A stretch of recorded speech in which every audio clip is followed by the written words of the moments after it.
Y arrancamos este bloque de noticias para referirnos a las alianzas y los candidatos de cara a las primarias del 14 de agosto. Fernando Fraquelli, buen día.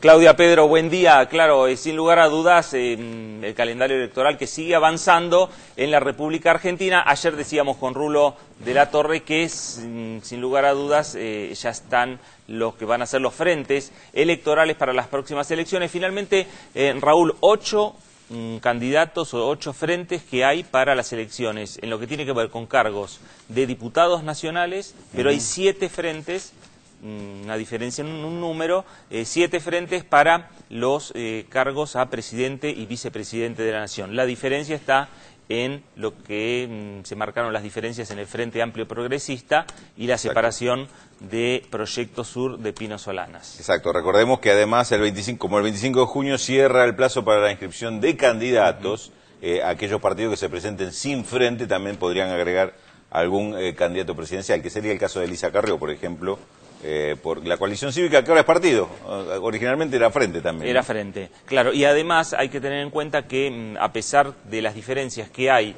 hoy entre Hermes Wiener del Frente Progresista con Pino Solanas, el diputado Pino Solanas, candidato a jefe de gobierno de la Ciudad de Buenos Aires, pero a la vez titular de Proyecto Sur, podrían zanjarse en las próximas horas, en los próximos días, antes del 25, antes de la presentación de lo que va a ser las listas o los nombres de los candidatos, no solo a presidente y vice, sino también los candidatos a legisladores nacionales y, en definitiva, recomponer esta alianza que se rompió en las últimas horas, por lo menos es lo que están intentando los otros socios del acuerdo. Estamos hablando principalmente del GEN de Margarita Stolbizer, que está tratando y Proyecto Sur también, y los Libres del Sur están tratando de recomponer esa relación entre Wiener con Pino Solanas y que finalmente no se rompa el acuerdo. Que la salida, Fernando, ¿cuál sería? Que todo el frente apoye a Pino Solanas en su candidatura a jefe de gobierno de la ciudad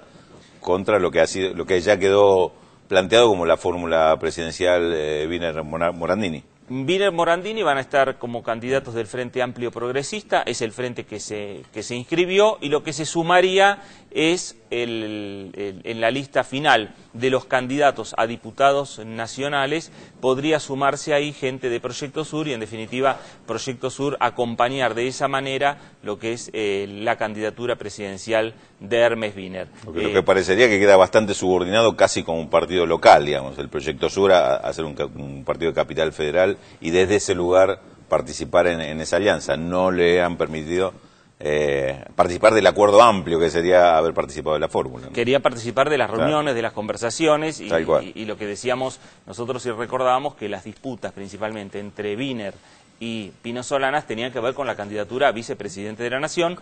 Los dos estaban pensando en una mujer. Wiener estaba pensando en Margarita Stolbizer. El candidato Pino Solanas estaba pensando en Alcira Argumedo. Lo cierto es que finalmente terció ahí Luis Juez y dijo: pongamos a Norma Morandini, que es podemos zanjar las diferencias entre uno y otro sector. Lo cual le genera a Proyecto Sur otra contradicción importante, porque Norma Morandini, como legisladora, votó en muchos de los proyectos fundamentales que se han discutido en los últimos años, exactamente al revés de Proyecto Sur. Sí, recordemos la ley de radiodifusión, recordemos el tema de la eliminación de las FJP y la reformulación del sistema previsional, recordemos el tema de aerolíneas, inclusive. Sí, decía la ley de radiodifusión, referido a la ley de medios, fueron proyectos fundamentales en los cuales Norma Morandini tuvo una posición muy dura, más alineada con los sectores de centro-derecha, obviamente diferenciado del Proyecto Sur. Bueno, esas diferencias se notan y se pueden ver una vez que vayan viendo cómo ya están, ¿no? En definitiva, los frentes que se van armando, los 8 frentes que quedan ya oficializados para la elección del próximo 23 de octubre y además las expectativas que se van a ir generando en las próximas horas en torno a los candidatos a presidente. Principalmente la expectativa central está en torno a la candidatura de Cristina Fernández de Kirchner, quién será el candidato a vicepresidente. Me parece que por allí están pasando hoy por hoy las expectativas en torno al día 25, que es la fecha de cierre de la inscripción de los candidatos para el mes de octubre. Sin ninguna duda, ahí van a estar centradas las expectativas y lo que pueden ser estos acuerdos que se pueden dar en el medio, ¿no? ¿Ves alguna posibilidad de acuerdo entre Rodríguez Sá y Duhalde? Que eso termine siendo lo que se presentó hasta ahora como dos bloques diferentes, dos alianzas diferentes que terminen reunificándose. A ver, están conversando. Algunos dicen que los mediadores por allí pasa también qué es lo que va a pasar con las conversaciones de Eduardo Duhalde y Mauricio Macri. Hay conversaciones digamos en todos los sectores, tratando de acercar posiciones y ver de que haya la menor cantidad de diferencias en torno a un sector determinado, en este caso al peronismo federal, y que nuevamente, a pesar de que la cabeza va a ser Eduardo Duhalde de esa fórmula presidencial acompañado por Mario Das Neves, pueda sumar al resto del peronismo federal. Habrá que ver qué es lo que ocurre en los próximos días.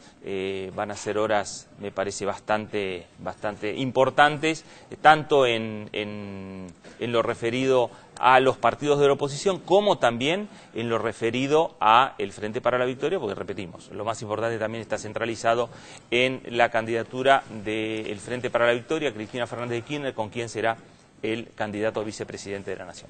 Que se va a superponer seguramente con las expectativas del último tramo de la campaña en Capital Federal por la elección del jefe de gobierno de la ciudad, ¿no? Sin lugar a dudas. Sin lugar a dudas. Bueno, vamos a ver qué es lo que ocurre, faltan pocos días y allí se va a ir definiendo la situación política en la República Argentina, calendario electoral que sigue, el calendario electoral que marca elecciones en las diferentes provincias argentinas, llega Misiones, va a llegar la provincia de Tierra del Fuego también con sus elecciones y después posteriormente, claro, las elecciones en la ciudad de Buenos Aires.